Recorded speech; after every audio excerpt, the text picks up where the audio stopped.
Nós estamos aqui em Cachoeira do Campo, no nosso retiro do clero nesse ano de 2017, e vamos agora então conversar com o irmão Epifânio. Quem é o irmão Epifânio? Bem, olá, eu sou um religioso, jesuíta, irmão, ou seja, um consagrado com os votos de pobreza, castidade e obediência, que vive uma vida comunitária com outros jesuítas, morando dentro de uma missão, de uma residência.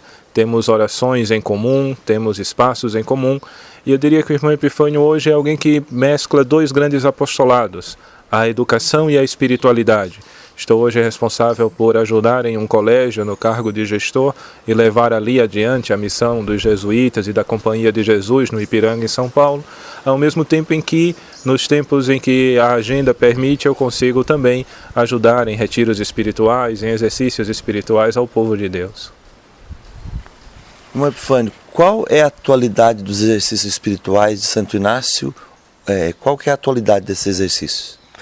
Bom, nós temos uma grande característica que os exercícios surgiu na Companhia de Jesus quando a Companhia de Jesus surgiu, ou seja, o próprio fundador da ordem foi o que elaborou esse método de oração, esse modelo de oração.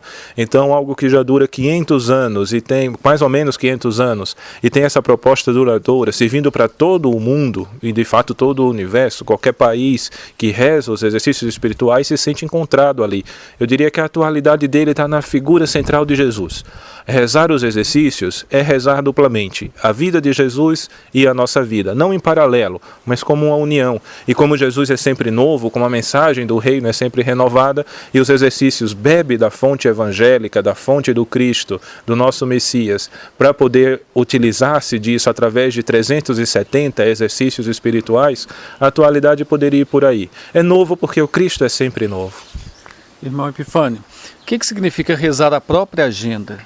Essa foi uma provocação que eu fiz ao clero aqui de Divinópolis e me interessa muito que a gente tome as nossas atitudes corriqueiras como momentos místicos. Muitas vezes a nossa agenda, aquilo que de fato fazemos, é a agenda concreta, é aquilo que compramos ali nas livrarias e colocamos, que é terça-feira, 12 de maio, pela manhã.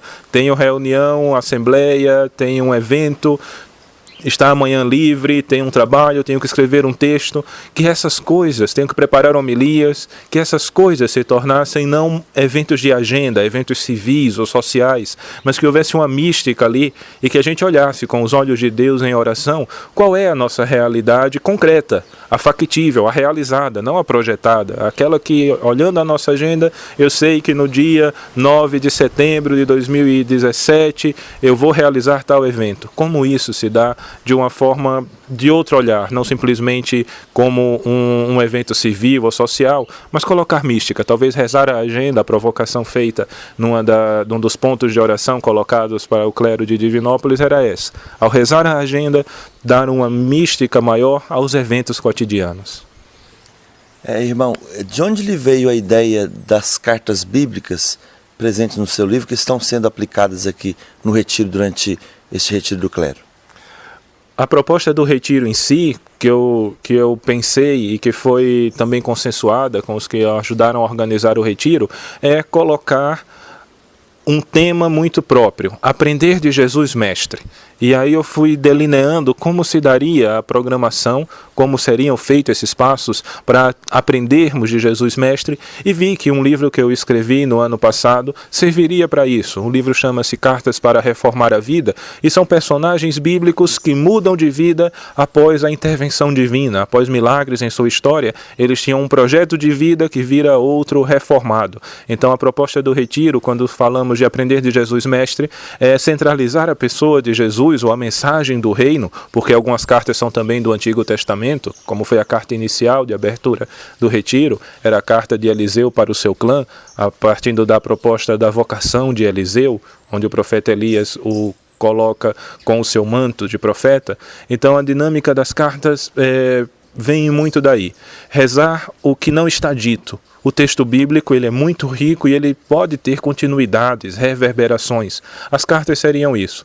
Personagens bíblicos que não têm necessariamente voz naquele momento do texto, a quem a gente dá voz e o que eles diriam. É uma carta poética, é uma carta imaginativa. O que diria Livius Drusus para Pôncio Pilatos, por exemplo? E seria aquele general romano que pediu que o seu soldado fosse curado por Jesus. Essa foi também um dos temas de oração colocados no retiro. Então, a partir de uma citação bíblica, que é o que devemos meditar, contemplar, entrar na cena, também se pode meditar a partir dessas cartas. Então, a motivação da construção do texto era dar voz àqueles que não tinham necessariamente voz no texto bíblico em si, e nem precisavam ter. O texto bíblico tem uma intuição e intenção muito própria, que é passar a mensagem do Evangelho, do Reino por Jesus, mas podíamos dar uma volta a isso, e foi o que um pouco eu tentei fazer, colocando essas cartas nesse retiro, para que a gente também fizesse a nossa própria oração, motivado pela oração e mensagem de outros personagens.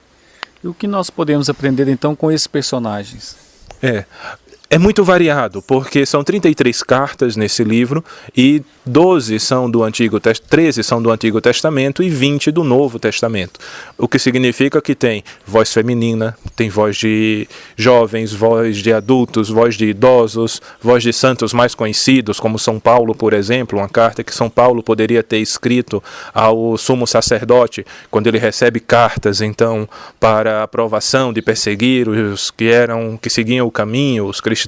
Então ele recebe cartas e ele manda uma carta ao sacerdote, por exemplo. Então tem voz, à medida que tem voz de São Paulo, tem carta de São Paulo, cartas imagéticas, repito, que São Paulo poderia ter escrito, também tem cartas muito ocultas, de gente que a gente talvez passe despercebido ao ler o trecho bíblico ou ao fazer uma homilia, e aí eu penso que os personagens podem nos ajudar nisso. São personagens muito diversos, homens, mulheres, jovens, adultos, idosos, idosas, que o Evangelho tem essa riqueza, o próprio texto bíblico como um todo, já que também tem cartas do Antigo Testamento, tem essa riqueza, que cada personagem poderia ser também eu, ali me colocando, eu também me expondo e me relacionando com Jesus ou com Deus mesmo, através de uma escrita direta para Ele, direcionada a Ele. E a oração não é outra coisa, né?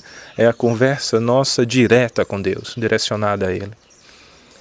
Irmão Epifânio, e qual seria a aplicação, ou qual o modo de aplicarmos os exercícios espirituais de Santo Inácio junto ao nosso povo, nas nossas comunidades?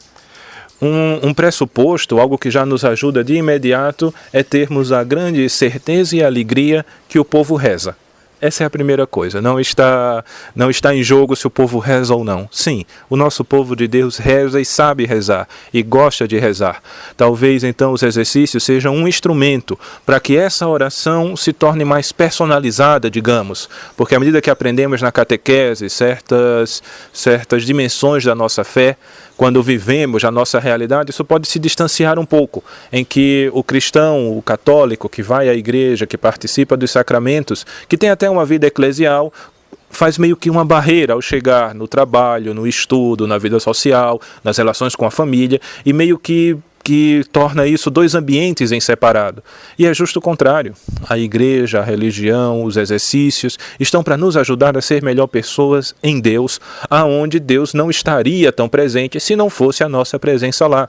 Então, eu acho que os exercícios têm essa grande validade para você, que como povo de Deus reza a partir da sua realidade concreta.